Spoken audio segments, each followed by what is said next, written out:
empezar a ver la muestra. Esta muestra junta una cantidad de obras que están vinculadas en lo que se llama constructivismo. El constructivismo no es propio solamente de acá, de Argentina, ni de Río de la Plata, ni de América, sino que el constructivismo viene de muchísimo antes, cuando en Rusia empieza el constructivismo ruso. Ahora, es parte de todo un movimiento que empieza a romper la representación tradicional, en donde se va quebrando la representación espacial. O sea, aparece la geometría muy fuertemente y el concepto de que el cuadro, por más que haya representación, es una abstracción. El cuadro es una abstracción. Estamos trabajando en la bidimensión.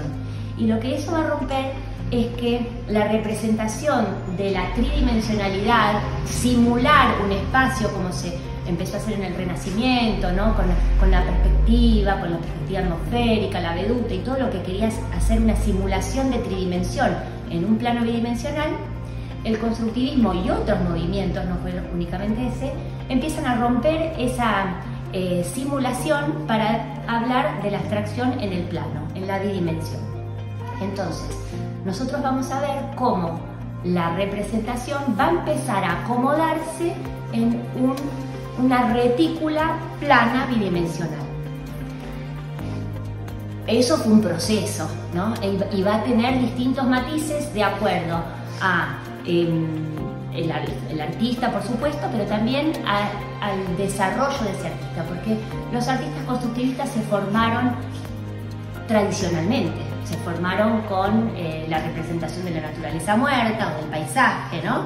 Había una formación muy rigurosa que fue frenando un poquito el uso del color saturado en un principio para trabajar a la luz, ¿no? Entonces nosotros podemos ver en algún momento donde, bueno, el color se empieza a frenar y quizás se me critique porque diga esto, porque ahora voy a decir que, bueno, en realidad hay mucho color, nada más que no está saturado, no está crudo, el color está muy mezclado, muy matizado, hay mucho empaste de distintos matices para llegar al color. Vamos a empezar a recorrer la muestra por estos trabajos que, como verán, es una paleta muy matizada. ¿A qué le digo matizada?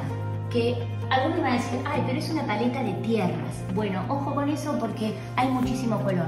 Nosotros ahí podemos ver rojo, podemos ver amarillo, podemos ver azules, nada más que están con tantos otros tonos mezclados que van a frenar su saturación. Entonces, esa paleta va a quedar muy armónica y se va a unir mejor plano con plano. Digamos, no tiene ese contraste de color que hace que una obra por ahí sea, bueno, más chocante, ¿no? En esto fluye la relación entre los planos, pero vemos que hay una representación. En este trabajito no está lo que dije antes, que es la anulación del espacio tradicional, o sea, vemos perfectamente lo que está atrás, lo que está adelante, exactamente.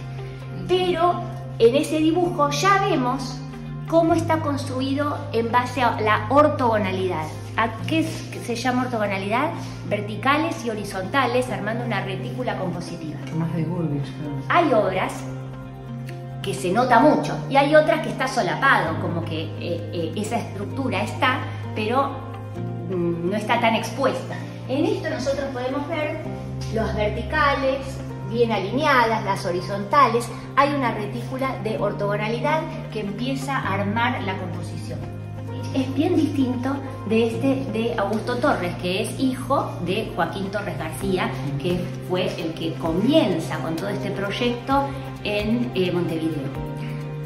Voy a aclarar ahora que Torres García se forma, como casi todos los artistas de ese momento, viajaban a Europa y se formaban afuera. Pero él, cuando vuelve, en el año 30 y pico, empieza a formar a los artistas uruguayos, empieza a hacer escuela y entonces él va a poder poner hasta en palabras ese pensamiento que tenía de conceptos del arte en América, porque él quería hacer un arte que fuera tan moderno y universal, pero tan propio de acá, ¿no?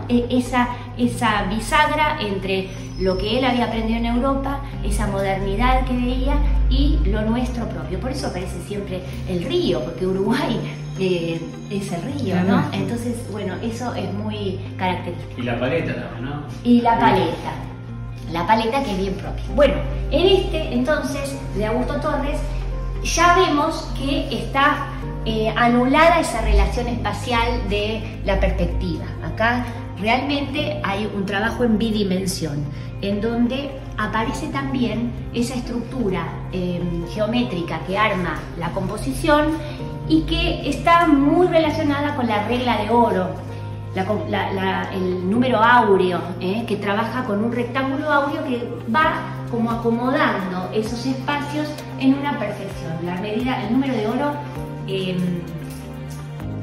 está en la proporción de la naturaleza, entonces ya la utilizaron antes, pero él retoma y es como muy estricto en usar esa medida para que digamos, los espacios se acomoden armónicamente, y esa es la retícula que se arma. Bueno, en toda esta pared que ahora vamos a ver ese proceso justamente, porque hay trabajos que van a mostrar, por ejemplo, lo que yo dije de la formación, cómo se trabajaba el dibujo riguroso con un color muy reducido y a la manera de la luz, donde vemos, bueno, la iluminación, las sombras, pero vayan viendo cómo se van relacionando los objetos en superposición, porque aunque estos sean jarros, panes y, no sé, cucharas, después lo vamos a ver en otros simbolitos que no son tan figurativos, pero que van a tener ese mismo trabajo de superposición de formas.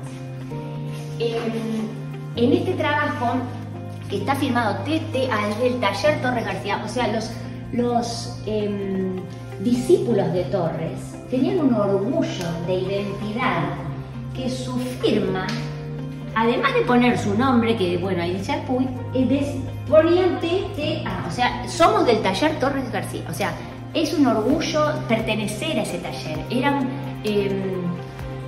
realmente como una comunidad, ¿no? Donde Torres hacía un gran esfuerzo por formarnos, no solo desde el lenguaje visual, también en la formación humana. Él tiene una frase maravillosa que, bueno, hay un libro que él saca que se llama Universalismo Constructivo, que es maravilloso, y son la recopilación de todas las charlas que él daba, donde se nota perfectamente cómo él va formando a los discípulos. Él decía, ser para hacer. No podés hacer nada tan bueno si vos no te formás primero, ¿no? O sea, primero hay que formarse, y esa formación tenía que ver con la estética, pero también con la ética. Entonces había un trabajito muy finito en lo que es la formación de los discípulos. Por eso todos van como enarbolando esa bandera, orgullosos, porque realmente lo van internalizando. Bueno, acá vemos totalmente la planimetría, y es una etapa en donde van a reducir el color a los primarios. Esto, ¿quién lo hizo? El famosísimo Mondrian. Eso se llamó neoplasticismo. Y bueno, fue una influencia para Torres importante, donde bueno, lo incorpora, ¿no? A medida de todo lo que uno va conociendo, esto siempre es así, uno va trabajando sobre hombros de gigantes, dice Humberto Eco, ¿no? Nos paramos sobre hombros de gigantes. Entonces, bueno, él va tomando de algunos artistas de su formación y lo aplica en su taller. Y empiezan estos trabajos muy bidimensionales, con la proporción áurea, como les venía diciendo, con colores primarios saturados, como hay como una economía de elementos. Bueno, ahora acá vamos a ver la obra de Alberto Del Monte. Alberto Del Monte es un artista argentino, mi maestro, que, bueno, él se empapó de este arte constructivista uruguayo, viajó, conoció a la gente, se fue vinculando. Acá en Buenos Aires arma lo que se llamó Taller Sur, con una manera de trabajar emparentada con el arte uruguayo de Torres, y con una propuesta que estaba muy vinculada a nuestros pueblos originarios. Entonces se empieza a notar un estudio que también a través de la formación de sus discípulos y de su propia formación está vinculada al estudio de esos pueblos, a su cultura, a su manera de expresarse, a su manera de armar comunidad. Bueno, eso tiene que ver con una postura ética y estética también, que lo va a llevar a moverse de una manera muy particular. Y su obra, como vemos, es una obra muy sólida, muy fuerte, con una estructura tan clara, ¿no? Tan expuesta esa estructura, porque esa trama lineal que va trabajando sobre el color va armando como un andamiaje de las obras, pero vemos que es muy plano el trabajo, o sea, acá no hay nada de tridimensión. Incluso cuando él hace un trabajo de un poquito de sombras, son pequeñas apoyaturas para que el plano tenga movimiento, pero no podemos hablar de una iluminación, ¿no? No está respondiendo a una luz dirigida de ningún lado. Y entonces él va a conseguir una composición que se va a armar a través del color. Por supuesto, el color tiene en sí mismo el valor, entonces tenemos planos muy claros y planos oscuros que arman un recorrido distinto. Si ustedes son capaces de hacer así y achicar sus ojos, les va a saltar enseguida que hay un recorrido que es luz y sombra, y si abrimos los ojos ya vemos distintos colores, pero además de esa estructura que se arma por la forma, tenemos encima una línea independiente del plano.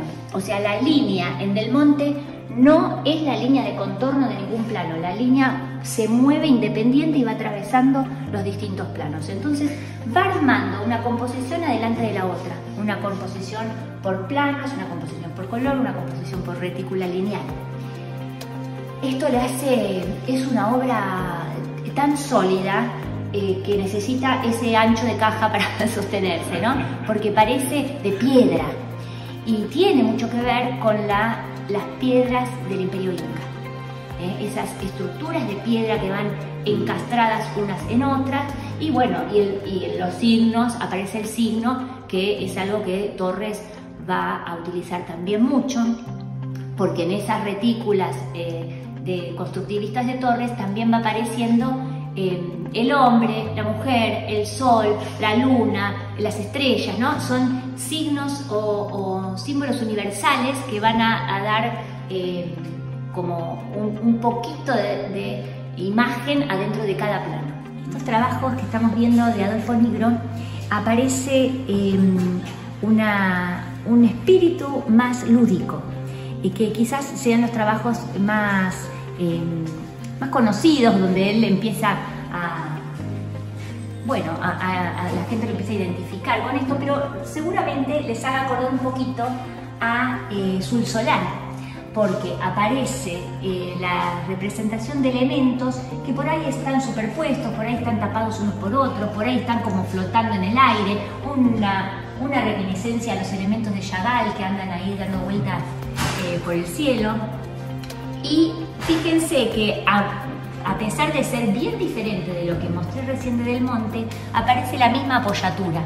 Los planos tienen ese sostén de sombra que va apoyando un plano sobre otro.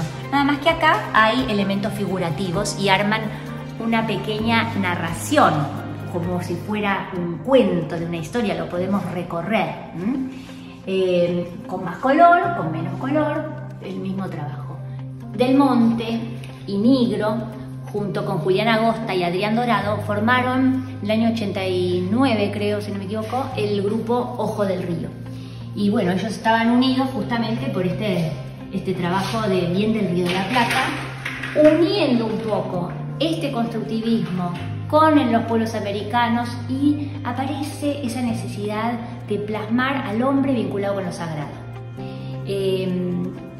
En algunos elementos se empieza a aparecer ese sol, ¿no? La luna, esos cielos que abren un poquito esa relación con lo superior, con el absoluto, y que se ve totalmente en todos nuestros pueblos americanos, ¿no? Entonces es como que los artistas fueron agarrando de cada persona en la que se formaron algo útil y se fue mezclando en una propia obra. Por supuesto van a haber afinidad en algunos, van a decir, se parece a, eso a veces está mal visto por un ojo por ahí más común, pero un ojo que está entrenado en ver, uno puede ver afinidad de todo, porque si agarras a Picasso vas a ver afinidad con todos los artistas que lo antecedieron, porque uno va aprendiendo y va tomando de todos, así que ellos se van relacionando. Bueno, en estos trabajos de Nigro van a ver que hay un montón de formitas que hasta ni siquiera sabemos qué son, algunas reminiscencias al caracol, algunas a las estrellas, algunas bueno, pero esas formas están superpuestas como en las primeras obras que vimos y se une al trabajo que vimos de Taller Torres García en el uso de los colores primarios. O sea, siempre hay algo que se une de ese constructivismo y una parte de creación, por supuesto, del artista. Son dos trabajos con colores primarios y alguna apoyatura en alguna tierra que lo sostiene. En esta parte de la muestra vemos artistas contemporáneos. Silvia Goitía es una artista amiga que, como ven, se emparenta con lo que estuvimos viendo recién en ese trabajo geométrico, en esa estructura lineal que va armando una retícula constructiva, ¿no? Un esquema de estructura y, por supuesto, bueno, con su propia versión del uso del color y los empastes y las texturas. Bueno, y para terminar, tengo la alegría de haber participado en esta muestra de arte constructivista. Estamos viendo una obra que ustedes por ahí piensan de dónde se engancha con el constructivismo. Bueno, vieron que yo les dije que hay retículas muy expuestas y otras que están como solapadas. Bueno, en este trabajo ustedes van a ver que hay una estructura muy sólida vertical y que los elementos tienen una estructura de ortogonalidad. Hay verticales y horizontales que se van entrelazando. Entonces, aunque no esté continua, vemos una continuidad justamente entre el trazo, continúa el otro trazo, baja, se engancha con este, al frenar acá engancha con este. O sea, hay una estructura lineal que va armando y uniendo los planos de color. ¿En qué otra cosa? Fíjense el empaste que hay de color.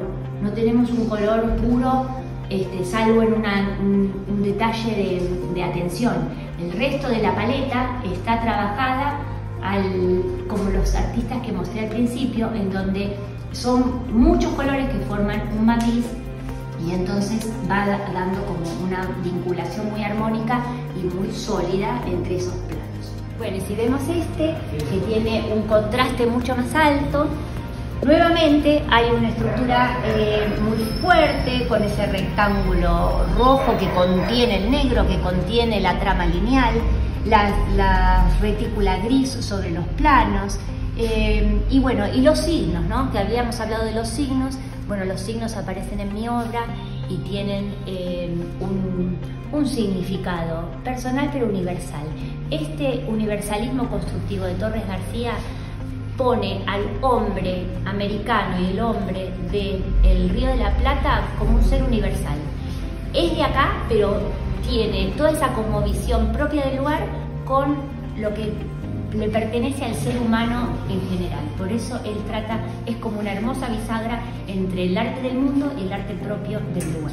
Bueno, espero que les haya interesado, que hayan por ahí visto algo que no habían descubierto en la primera recorrida.